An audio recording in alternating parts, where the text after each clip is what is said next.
waxaanu doonaa inaynu maanta aynu ka hadalno bal haddaba asbaabaha horta awalan wa akhiiran alhidaayatu min allahi caza wajal iyo tawfiiqdana ilaahay baa bixiya laakiin inagu haddaynu muslimiin nahay oonu doonayno dacwadii dadka aynu gaadhsiino bal waa inaynu isla eegno cala alaqal asbaabaha iyo waxyaabaha dadkan u soo hagay inay islaamaan qaybo ka mid a wada dhammayn kari mayno laakiin waxa weeyaan qaybo muhima ayaynu wax ka sheegi doonaa anu intaan dhulka gaalada ku noolaa waana muddo dheer weeyaan waxyaabaha ii muuqday waxa weeyaan awalan ay dadku ku soo islaamaan waa kitaabullah waa alqur'aan qur'aanka weeyaan waa mucjizat alislaam weeyaan waa mucjizo islaamka ilaahay subxana wa tacaala uu siiyey oo weliba khaalide ah qur'aankan waa hadalkii ilaahay sida caqiidada ahlusunna waljamaaca ay tahay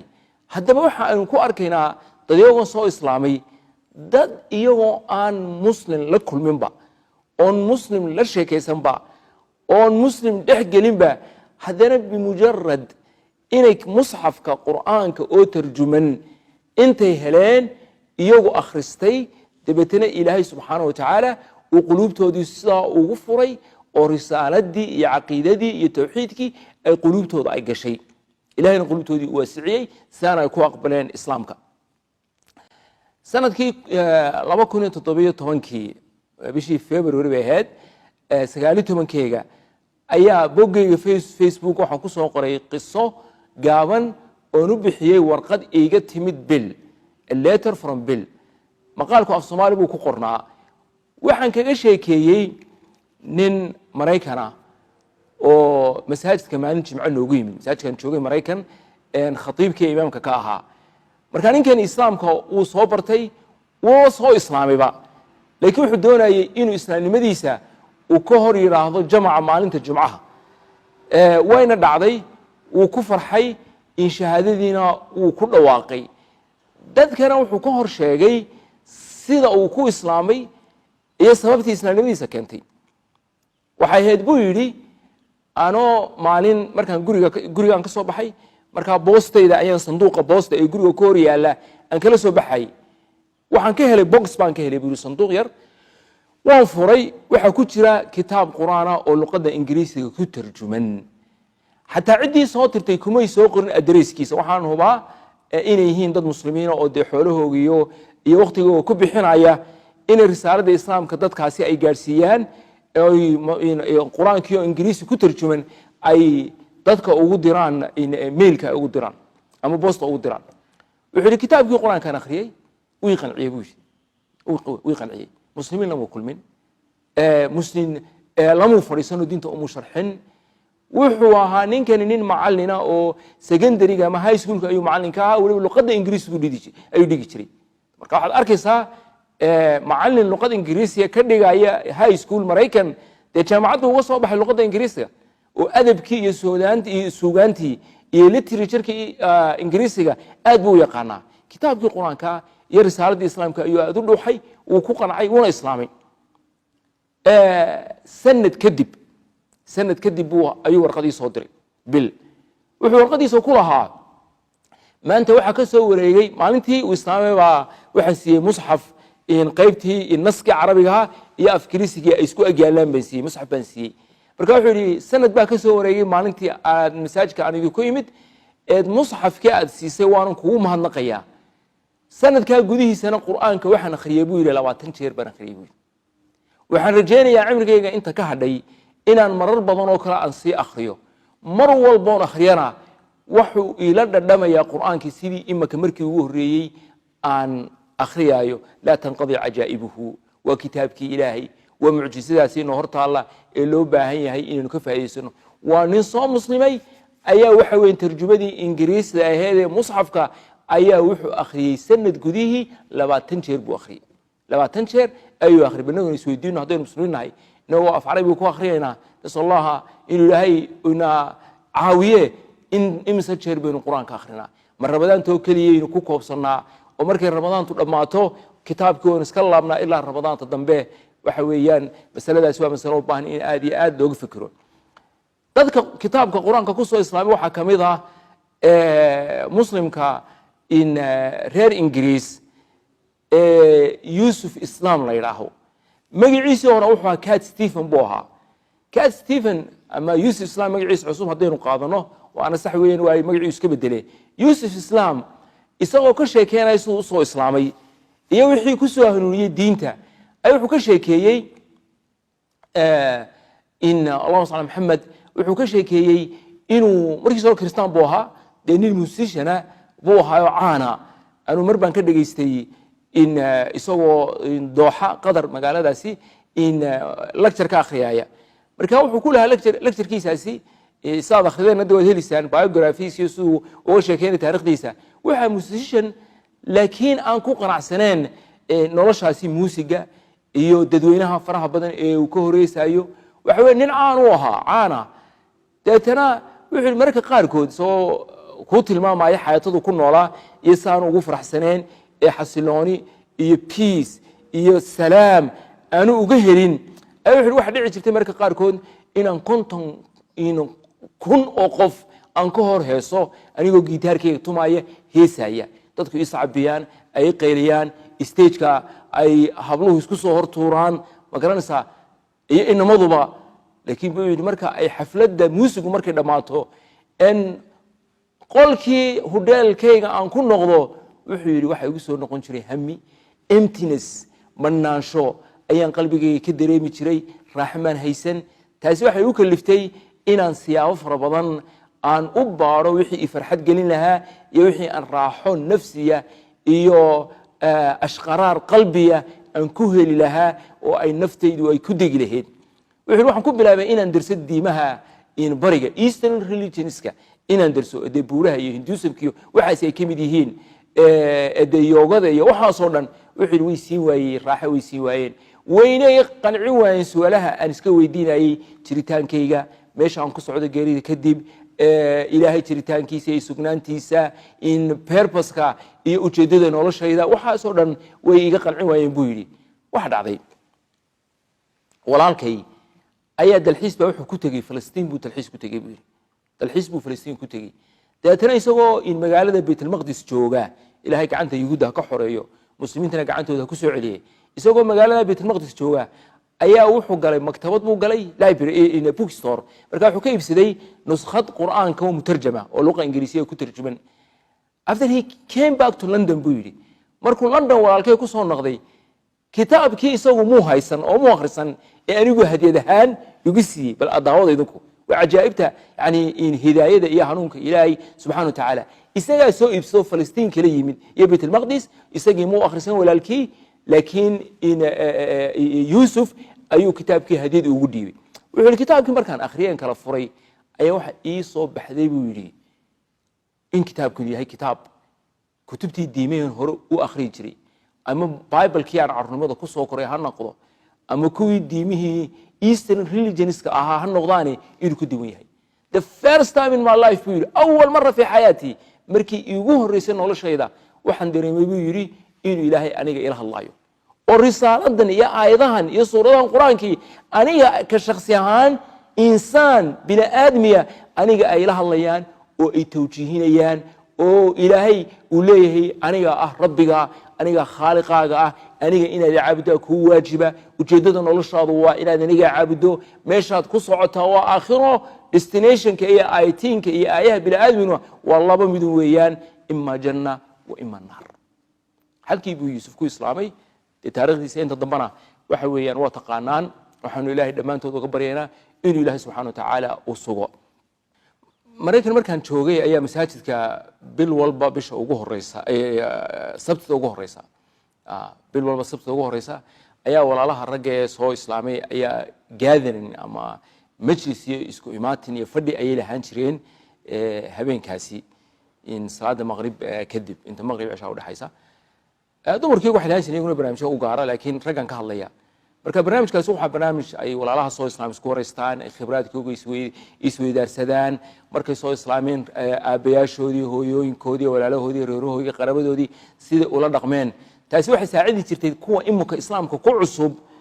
in iyagana orientation iyo tawciya ay siiso siday islaamka ay ugu bandhigi lahaayeen reerahooga iyaguna ay diinta ay ugu sabri lahaayeen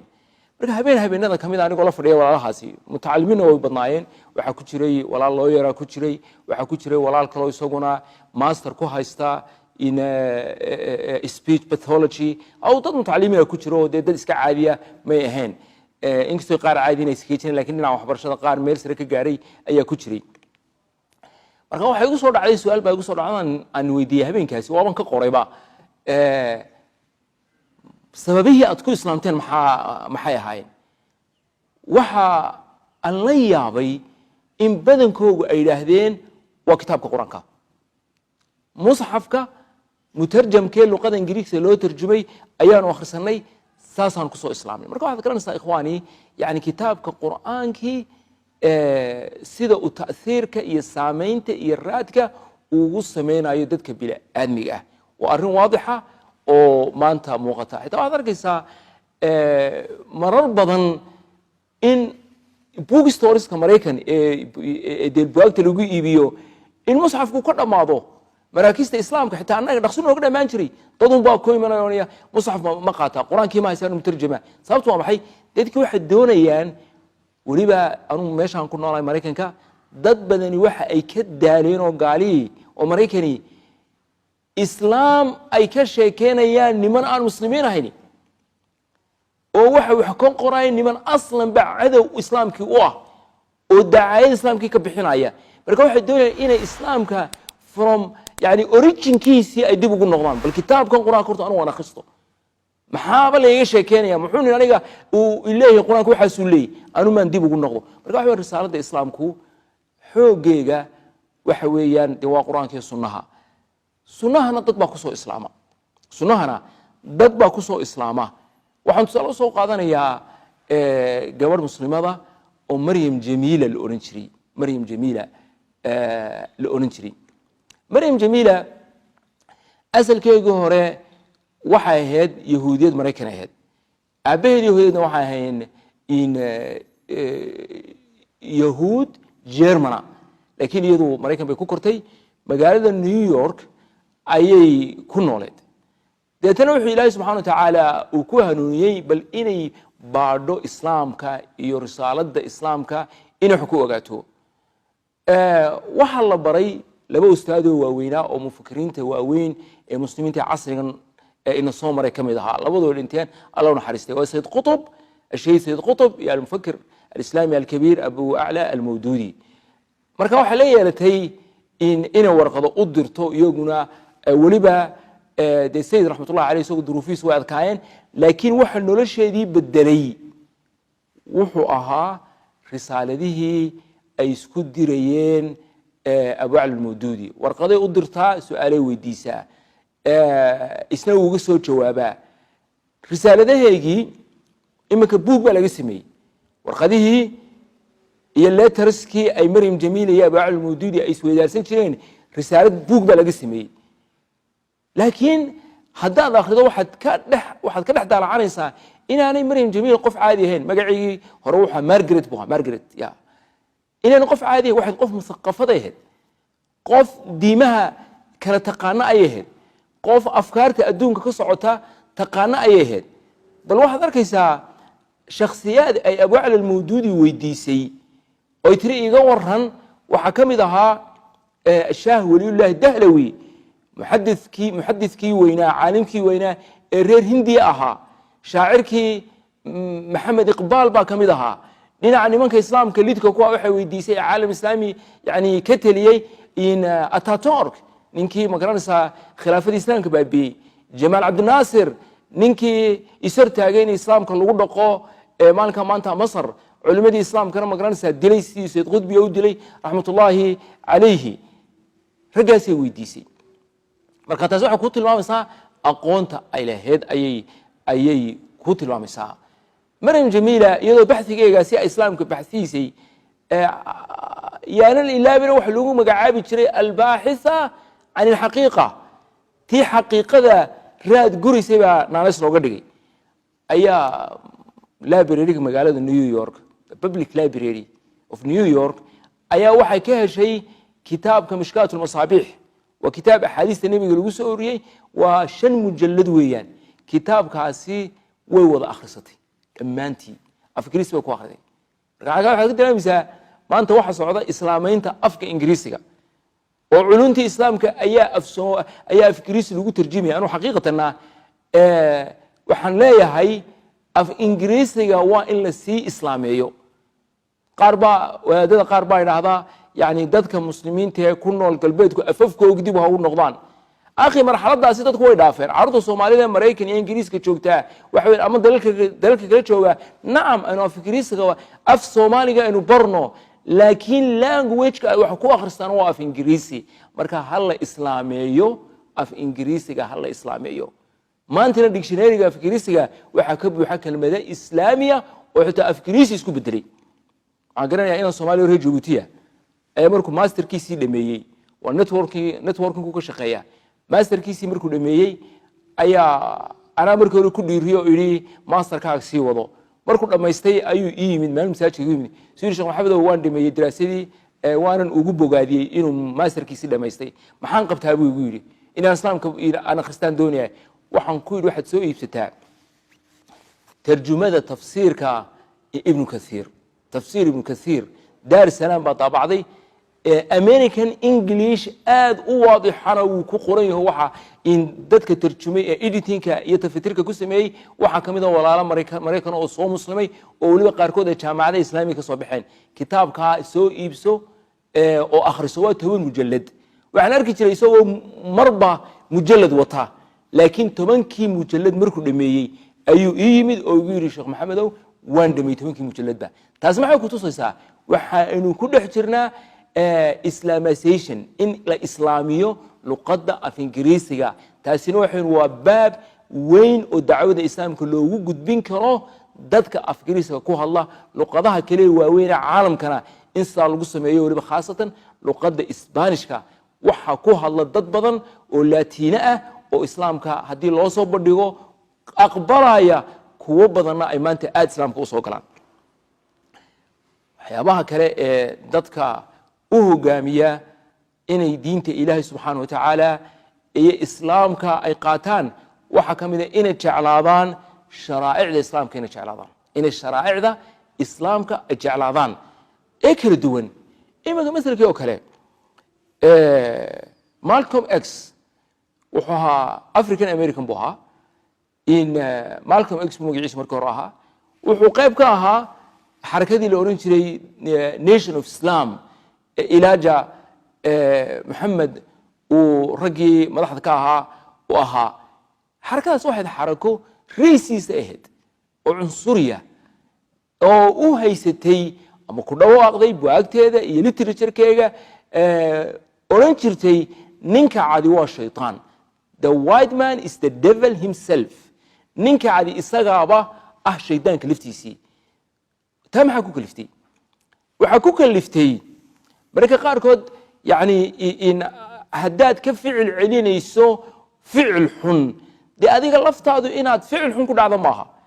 You don't have to go to the other extreme. إن الدين عكلوه فوقات معها. وحوين إلهي عدل مو نفري. بركاسي لا شك إنه نينك عد ودباتو جيستي نينك مدو مريكان قديسة وحويان يوغو الضوماء أيو أفريكا كياني مرا إدويو سو صاري كواب بدن وحويان بدا أطلنطيكا بدوينتا أطلنطيكا أيا لقود داديي ونبيريكا إيا شاركا إيا حاز أيا عني انتي اللي كينينا دي وحويان قفك تاريخنا نينك مدو أمريكا كنا ولا أخستا دي وحويان سرع يهوغ أيا أولا ماضي سيدا الله أدونسي بل وحا ترتا وإمك يعني لعدينا وبوارنا لغا قري إنكم بدن أو مسلمين أي كتيرين وحتيري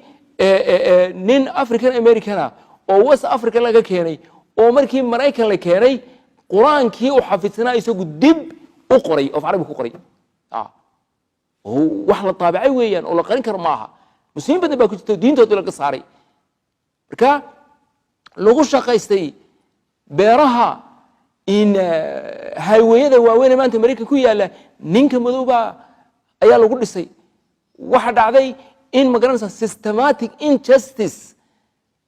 عدالة النظام ككل حجرته dhinaca waxbarashada dhinaca caafimaadka dhinaca shaqada dhinaca booliiska marinaya waxa weeyaan waa hidee in xataa ninka madow aan loo ogolaan jirin inuu baska la fuulo ninka madow ninka cad inay maqaaxiyaha qaarkood aanu soo geli jirin in maalinkaa xitaa magacadoodii laga bedelay imka Malcolm X muxuu isugu bixiyay X waa tii aljabrada ku jirtay internetka ku soo dhiganay X waad garanaysaan ya wa unknown waa variable weeyaan aan la garanayn marka muxuu magaciisa hore Malcolm uu deystay laakiin magacii family-giisa caa'ilada muxuu X uga dhigay wuxuu diyaanay ninka cad baa magacayga iga bedelo adoonkii awayaashii adoonsaday last name-kaygu isii laakiin magacaygaanu aan Afrika kaga yimid wuu iga bedelay saasuu Malcolm X isku bixiyay على dadka badankooda aanay arin fahansaneen sababta X u qaatay waati aljabrada ku jirtay makaranaysa aan la garanay way marka wuxuu ku biiray xarakadaas ku biiray taariikhdiisu daadii laga sheekeeyo waa taariikh aad u macaan oo qurux badan oo haliyay islaamiga oo ilaahay codkarnimo siiyay buu ahaa laakiin taasi ma kana khusayso waxay naga khusaysaa xarakadaas ku biiray uu ku baaqay in ninka cali sheedaan yahay ilaahayna uu cadow yahay bini'aadamkuna uu cadow yahay waxa ilaahay u qadaray inuu safar ku tagay xajka uu ku tagay dalal muslimiin ah oo afrikana uu soo maray laakiin markuu xajkii uu gudanayay in akhi ikhwaan risaaladan xajku risaalad cajiiba weeyaan jamcan weyn waxa ku tusaysaa waxa badan ilaahay subhanahu wa ta'ala wax walba oo ina faray xikmad ba ikhwaan ku jirta xikmad ayaa ku jirta xajkii markuu xajiyay ayaa wax arkoon waxaan Mareykan lagu ogeyn oo lagu aqoon ninkii cadda kii madowaa kii afrikaanka ahaa kii asianka ahaa kii yurubiyaanka ahaa kii latin america ahaa wixii oo dhan oo safkooda tukanaya wixii oo dhan oo kacbadooda tawaafaya bal wuxuu yidhi Malcolm raxmatullaahi calayhi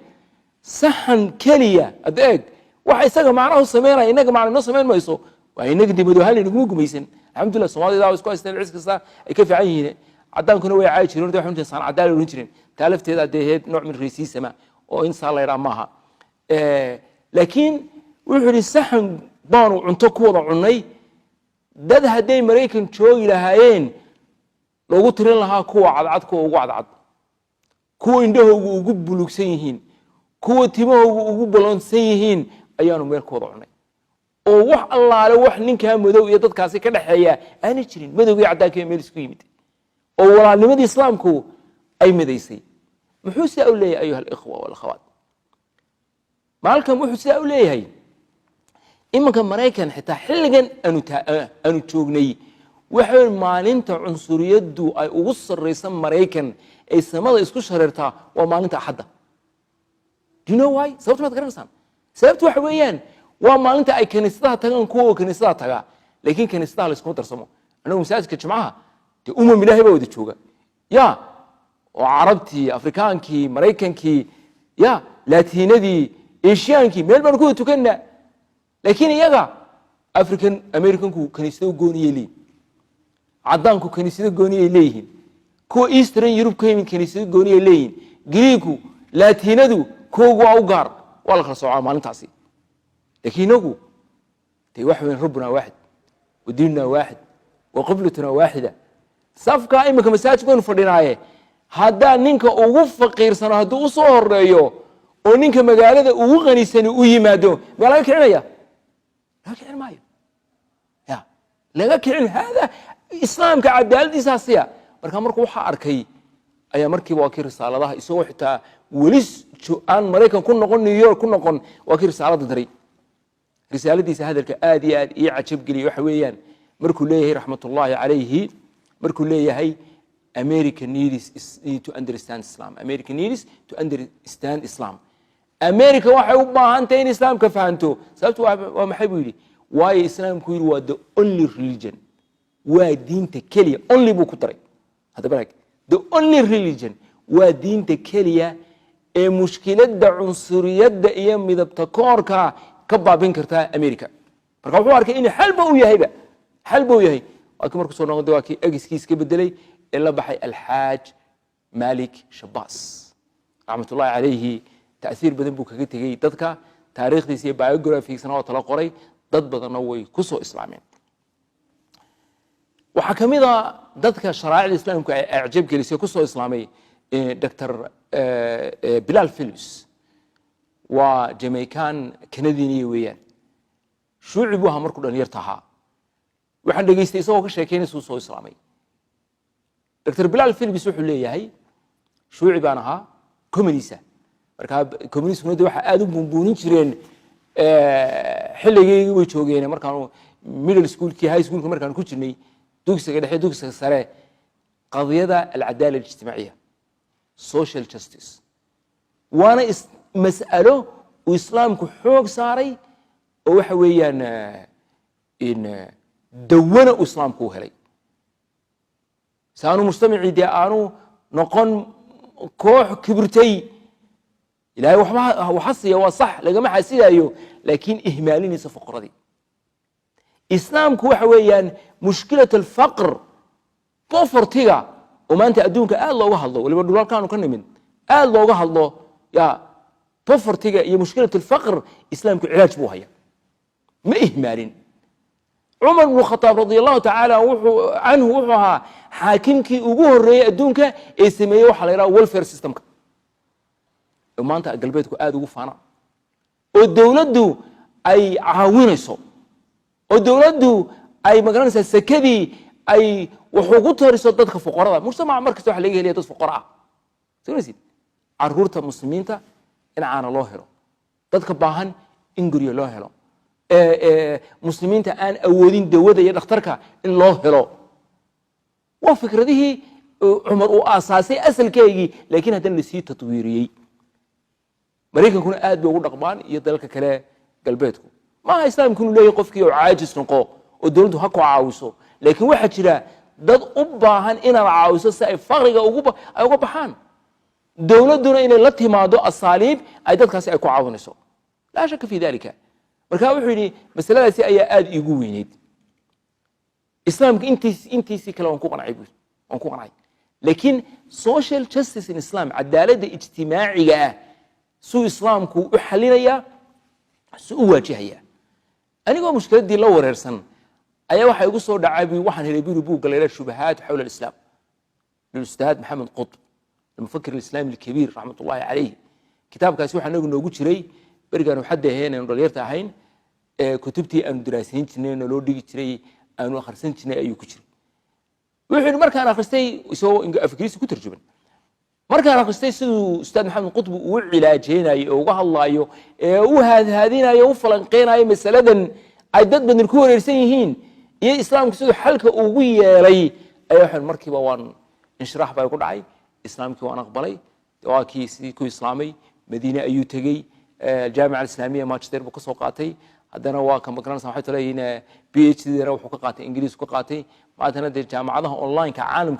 كهو وين ميت كم بدو لي هاي إسلامي أونلاين بالله رضام في لي إسلامي أونلاين أو إنترناشنال إسلامي أونلاين وحسام ما أساس وكلا لكن هو الجامعة وين ودي واحد يكتد تريدو أي آدي آدو بدنت إلى هنا ومضى وكو أنفعي سيابها كله أما الشرائع كله تدكو إسلام كأوجه على دين وحكميدا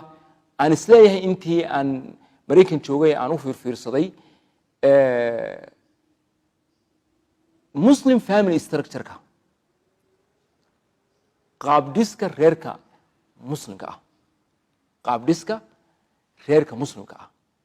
أول ريركا سيل أول شيء ده ثيري أهانا ويكو أخرستين تدك صو إسلامي والنظرية الإسلام كوكو قبو والرير سولو ديسكرا عافيماد له يعرور كل حكورتو غوري عافيماد له إسلام كي تعاليمتي إسلام كو ليه رجلنا يو سي وصو إسلاما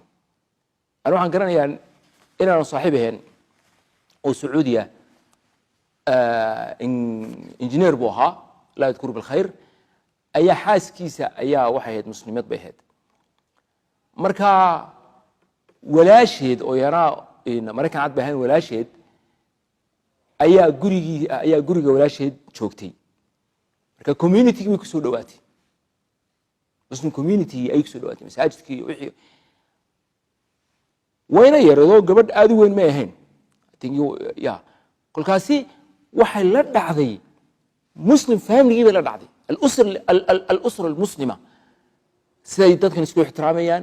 siday masaajidka ugu xiran yihiin siday adduunyada ugu tabcanayaan siday carruurtooda ugu dadaalayaan sida gurigu yahay guri nabadeed oo qur'aan iyo diin iyo ruuxaaniyaad spiritual uu ka jiro ayay la dhacday inantu way muslimtay markii la weydiiyeyna waxay sabab islaamkeega uga dhigtay in qaab dhiska reerka muslimkii uu qanciyey uu yahay waxa iyada lafteedu ay doonayso oo ay ku nasan lahayd waxay guursatay nin kale oo saaxiib aheen oo isaguna Suuriyan engineer ah ay guursatay marka waxaad arkaysaa dadku markay u fiirsadaan ikhwaani sharaa'idan islaamka iyo wanaagayda iyo sida ay mashaakilka bini'aadamka ay u xaliyayso waxa weeyaan waxaas u soo hagaaya inay islaamaan midnaan idinku daro ayuha alikhwa alkhawaan islaamkan wuxuu u yimid inuu bini'aadamka u xaqiijiyo masaalixdiisa addunyaawiya walukhrawiya islaamku saas u yimid sharaa'icdiisa oo dhan waxay ku dhisan tahay waa inay xaqiijiso dadka bini'aadmiga wixii iyaga dan ugu jirto adduunyadooda iyo aakhiradooda iyo inay ka baabiiso ama ay ka yarayso wixii mafsado iyo dhibaato ugu jirto adduunyadooda iyo aakhiradooda marka dadku markay islaamka si fiican loogu soo bandhigo islaamka markay si fiican u arkaan waxay ka helayaan dawadaasi noloshoodu ay ku dawoobiso ay ka helayaan mas'alan ku soo koobi lahaa oo yana dad badan ba waxay ku soo islaamaan ruuxaaniyaadka islaamka markay arkaan dadka muslimiintu si u tukanayaan markay maqlaan aadaanka markay arkaan xasiloonida dadka ahlu cibaadaha iyo ahlu taqwaha ee ahlu islaamku ay ku nool yihiin ruuxaaniyaadkaasi ayaa dad badan oo reer galbeed islaamka u soo jiida taasayna ku islaamaan waxaan aanu maanta aan idin leeyahay dad badan oo islaamka nacibi hadday masaajidada inoogu yimaadaan hadday dad muslimiin oo islaamka si fiican ugu dhaqmaya ay la dhaqmaan way qanci lahaayeen taasa dhaba hadday si toosa ay interaction ula sameeyaan dadka muslimiinta oo waliba dad wanaagsan oo diintii ku dhaqmayo oo ahlu diin ahlu iimaaniya ahlu salaaxa waxa weyn islaamku u qancin lahaa waana la arkay waxaan xusuustaa gabadh qisaasan ku soo koobiya nin African American ayaa qabay kolka way muslimi weydii muddo badan wuxuu waan ku daalay si kasta islaamka waan ugu sheegay si kasta waan ugu tixtixiyay si kasta waan ugu bandhigay laakiin gabadhaydii way ku qancay wadiir islaamka bariyada masanaada kadib ayaan u soo galay buu yiri gurigii maalin iyadoo faraxsan oo tir waan islaamay markaan weydiiyay su'aasha intaas baan islaamka ku sheegay anigoo ninkaaga kumaad qancine maxaa kugu qanciyay inaad islaamto waxay tiri anigoo TV-ga daawanay ayaa waxaan ka maqlay aadaankii baan ka maqlay waxaan filayaa kulli aadaan dhowqiisu macaanaa buu ahaa laakiin ruuxaaniyaadka aadaanka laftiisa ee 5 jeer maalintiiba loo dhawaaqayo ayaa keenaya ikhwaani maxay ayaa keenaya in dadka uu qulubtooda galo uu ku taasuro markaasi asbaabahaasi waxay ka mid yihiin sababaha ay dadku ku soo islaamaan ay diinta Ilaahay subhanahu wa ta'ala ku qaataan inagana waxa loo baahan inaynu aad u sii darsino asbaabahaasi oo aynu fahamno si ay inooga saacido waliba muslimiinta galbeedka ku nool inaynu wax ka bedelo wax ku darno aynu hagaajino